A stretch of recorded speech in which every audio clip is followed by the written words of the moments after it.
Dear friends and followers, আমরা ধাপে ধাপে প্রাথমিক শিক্ষা অধিদপ্তরের A2 পরীক্ষার ইংরেজি অংশ সলিউশন করছি। আজ আমরা তৃতীয় পার্ট নিয়ে আলোচনা করছি।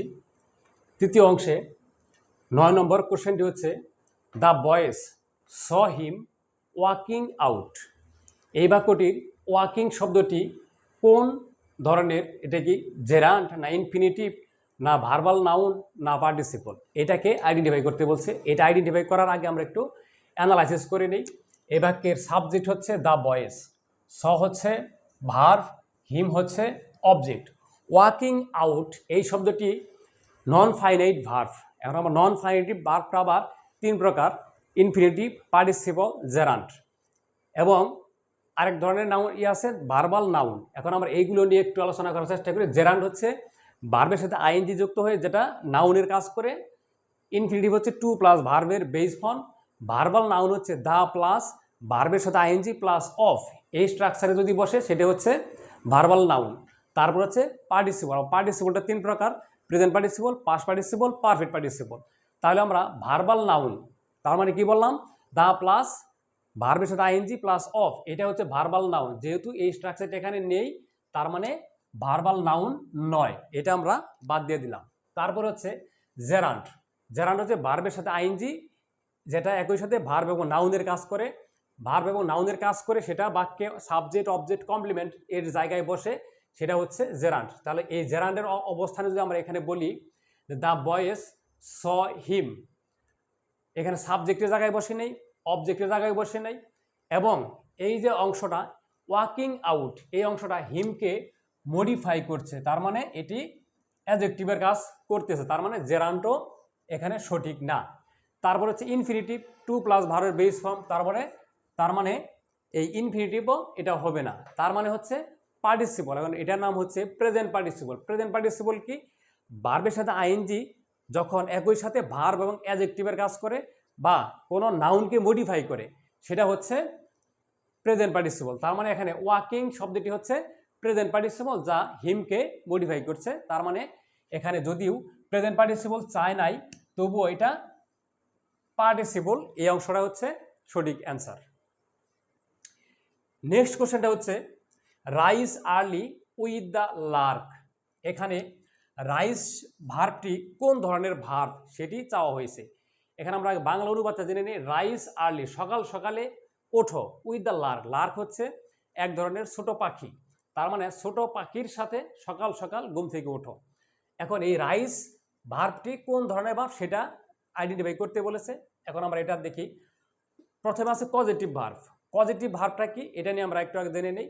পজিটিভ ভার্বটা হচ্ছে যে ভার্বটা, যে কর্তা নিজে কাজ না করে অন্যের দ্বারা কৃত কাজের ফল ভোগ করে। যেমন আমরা এরকম বলে থাকি যে ইট। ইট শব্দটি হচ্ছে নর্মাল বাক্য, এটার পজিটিভ ফর্ম হচ্ছে ফিড, মানে খাওয়ানো। ইট মানে খাওয়া, নিজে খাওয়া, আর অপরকে খাওয়ানো, সেটা হচ্ছে ফিড। আবার টিচ মানে শিক্ষা দেওয়া, এটা হচ্ছে পজিটিভ ভার্ব।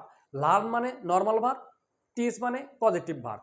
এরকম ভার্বগুলো হচ্ছে পজিটিভ ভার্ব। তার মানে রাইজ শব্দটি এখানে পজিটিভ ভার্ব নয়। আর তারপর হচ্ছে ইনট্রানজিটিভ ভার্ব। ইনট্রানজিটিভ ভার্ব কি এটা আমরা এখন একটু জেনে নিই। ইনট্রানজিটিভ ভার্ব হচ্ছে সেই ভার্ব যে ভার্বের কোনো অবজেক্ট থাকে না। আমরা এখন আবার অবজেক্ট পাবো কিভাবে? কোনো ক্রিয়াপদকে যদি আমরা কি এবং কাকে দ্বারা প্রশ্ন করি, তাহলে যে যদি উত্তর পাওয়া যায়, সঠিক উত্তর পাওয়া যায়, সেটা হচ্ছে ইনট্রানজিটিভ ভার্ব। এখন যদি বলা হয় যে রাইজ ওঠো, কি ওঠো, কাকে ওঠো, বলা যায় কি? মোটেও যায় না। তার মানে এই রাইজ শব্দটি এখানে ইনট্রানজিটিভ ভার্ব। তারপর হচ্ছে ট্রানজিটিভ ভার্ব। ট্রানজিটিভ ভার্ব হচ্ছে যে ভার্বের অবজেক্ট থাকে।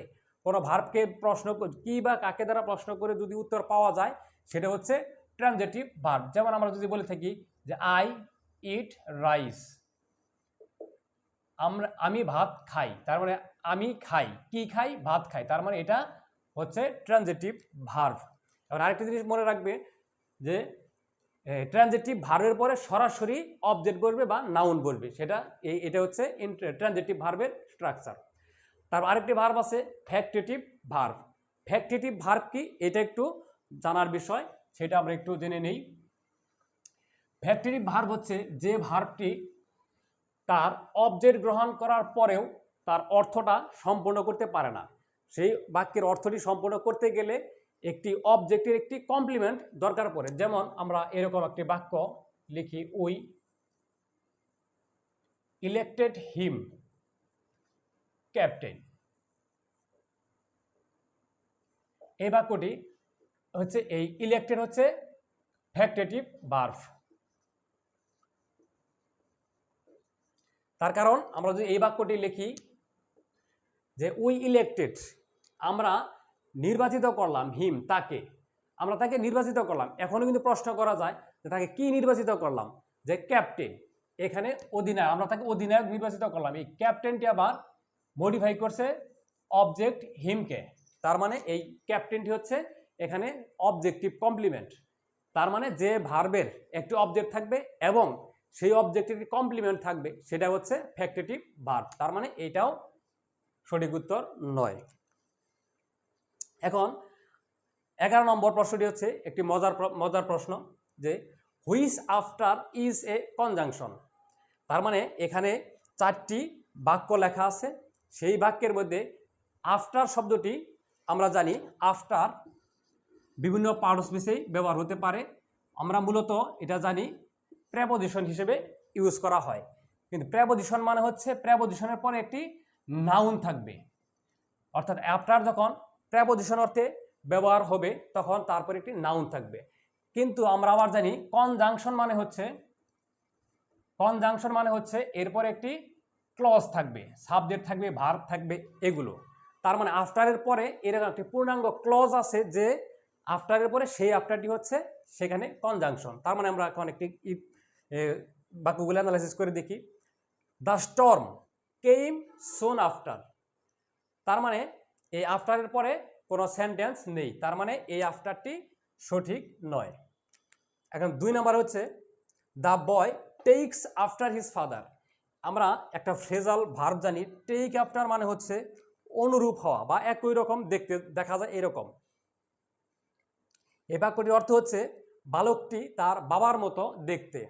তার মানে এই আফটারটি কনজাংশন নয়। তার 3 নম্বর হচ্ছে the police went away after we had left. এইখানে আমরা দেখি যে আফটার আছে এবং আফটারের পরে একটি পূর্ণাঙ্গ ক্লজ আছে, সাবজেক্ট আছে, ভার্ব আছে। যদি অবজেক্ট নাই তারপরেও একটি পূর্ণাঙ্গ ক্লজ হতে গেলে একটি সাবজেক্ট এবং একটি ফাইনাইট ভার্ব হলেই তাকে আমরা ক্লজ বলি বা ক্লজ বলা হয়।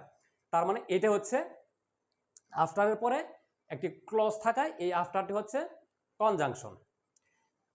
আবার আমরা এখানে এটাও জেনে রাখি যে আফটারের একটি নিয়ম আছে, যে বিফোর আফটারের after always past perfect tense হয়, যে বিফোর থাকলে তার আগের অংশ, আফটার থাকলে তার পরের অংশ পাস্ট পারফেক্ট হয়। সেই সূত্রটিও এখানে মিলে গেছে। তারপর হচ্ছে after ages the nation is likely to sing his glory.